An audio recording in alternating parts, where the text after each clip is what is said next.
How can we heal all the world if we cannot heal our own? And how can we heal? Mm, mm, mm. Isn't that a beautiful song? Oh, Rochelle Farrell. How do we heal the wounds of the world if we cannot heal our own? Listen to that. How in the heck can we heal the wounds of the world unless we can heal our own wounds or even begin to heal them? Most of us don't even want to admit that we got them. So let me just say good morning, good afternoon, good evening, whatever side of the diaspora that you may be on. Welcome, welcome, welcome, welcome to the Mental House. I am your host, Khadijah. I am so glad to wake up on this side of the dirt this morning because there's a lot of us that didn't. And to those of us who didn't and have family members who didn't make it this morning, my condolences go out to you.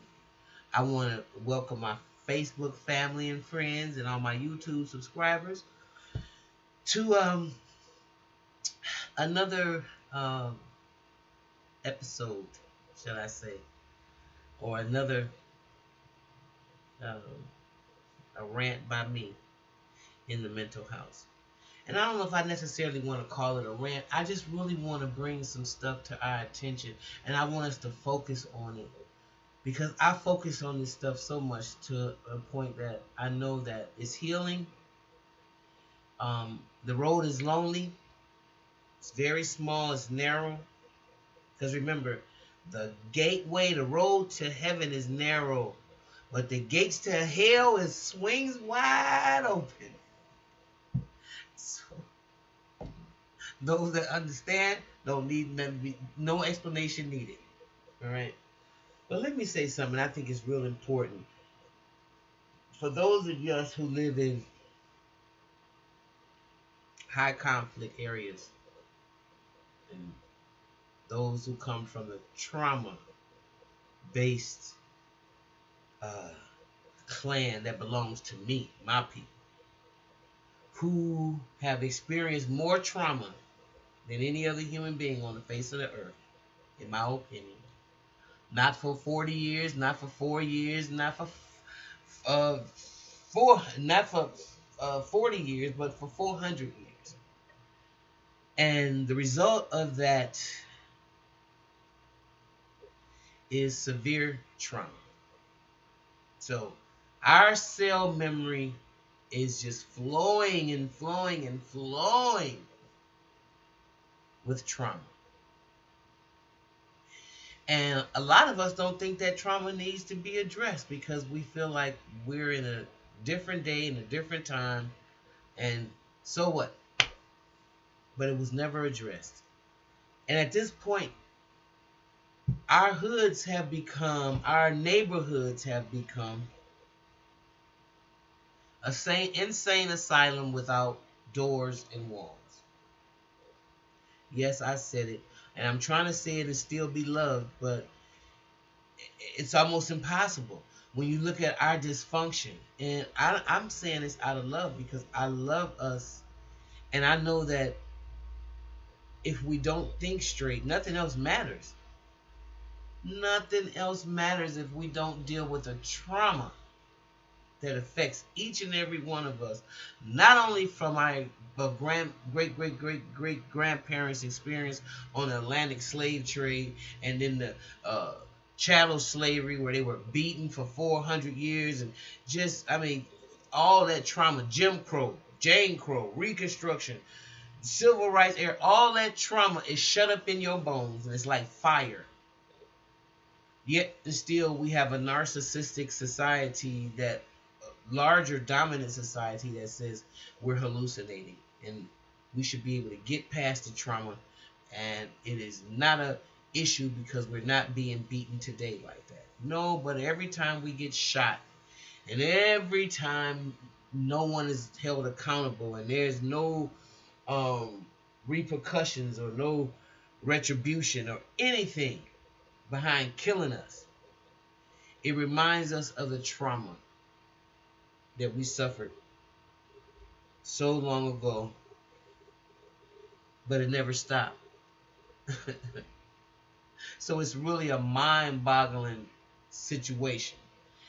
And not only did we perform these acts of beating one another violently for the master and beating each other to a pulp and killing each other, beating each other to death, now we have the same behavior going on, except you don't see the puppet master above and you don't see the strings, but we can participate in the same deadly acts against one another just as we did 300 years ago. So our communities have become insane asylums. We seem to be extremely comfortable with traumatic based behavior, acting out behavior, shootings, stabbings, all types of manners of violence that our children are bearing witness to at an early age. They're watching their parents get drunk and start fights. They're watching their parents get drunk and shooting. They're watching their parents get drunk and have sex right in front of them. We are actually producing trauma, more and more and more trauma onto the trauma that we've already experienced, that we may not remember and know on a conscious level, but our cell memory is recorded, every bit of it.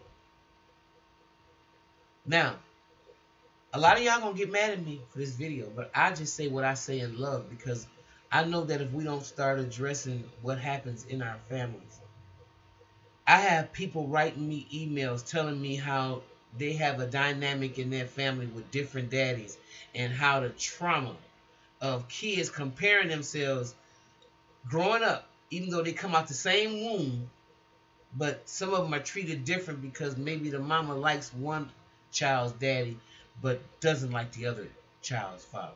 I thank God, and it's one of the things I really appreciate my parents for, is that all my mother's children is by the same guy. We have the same mother and same father. So that dynamic was never part of my household. My daddy gonna do this and your daddy ain't shit and all that kind of stuff. What? Just think about that madness. And then for a mother of all of my children to treat some of my children better than the ones I treat because their daddies I didn't like. And this is the kind of stuff we don't want to talk about in our community. But this is the kind of stuff that also breeds mental illness. It breeds it. So we are bringing a lot of little trauma-based babies into the world who can be just geniuses and soar extremely high, because under these most unusual, violent, irrepressible environments, we turn out roses and gems. The rose does grow in Harlem. But to normalize insanity is a problem. And I really do believe that there's gonna have to be a purge within our own selves. And when I say that, is we're gonna have to purge ourselves of the mediocrity of not dealing with the pain of our own individual lives. We cannot no longer continue to be silent on the rape or the molestation that happened from Uncle Bubba, and we carrying that trauma into every relationship that we have, and we don't realize that trauma requires attention. We can no longer sit aside and be complacent or silent about the feelings that we have about the trauma and drama that our parents downloaded us with. And we can no longer be irresponsible enough not to challenge or even examine if that programming is sufficient for today's environment or not. We can no longer afford to live our lives like this. We can no longer afford to keep having babies by different men that we're going to allow a war to start in our own homes before we even encounter the world outside our house. Now, this is going to take some concentration, and it's going to take some cleaning up. But I believe we are built for struggle, and I believe we are built and we are up for the task. And those of us who aren't, strong always survives, and the weak is going to perish. Always has, always will. It's just the nature of the evolvement of the species. Nature will adapt. Okay? So, let's try to understand and point out, hey, listen, let's do an exercise. This is an exercise that really helps me and helps, I think, move people forward and to start becoming proactive in their thinking. And that is, write down everything, every negative statement that crosses your mindset in a 24-hour period. Write down the negative chatter that goes through your amygdala, that goes through your hypothalamus, or that goes and stays and regurgitates and continues to dominate your subconscious. Okay? And I want you to write them down and then begin to be conscious of the programming. Whether it's I'm not good enough, whether it's this person is not going to like me, or should I like this? All the questions, all the negative chatter. Try it.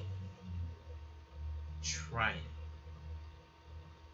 And I guarantee you, you'll get a good gauge of where you are, where your environment, and what your environment has produced.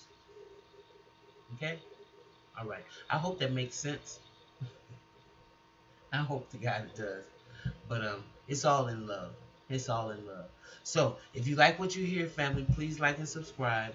And I'm hopefully be back a little later with another video right here in the mental house. And remember, how can you heal the wounds of the world if you cannot heal your own? And how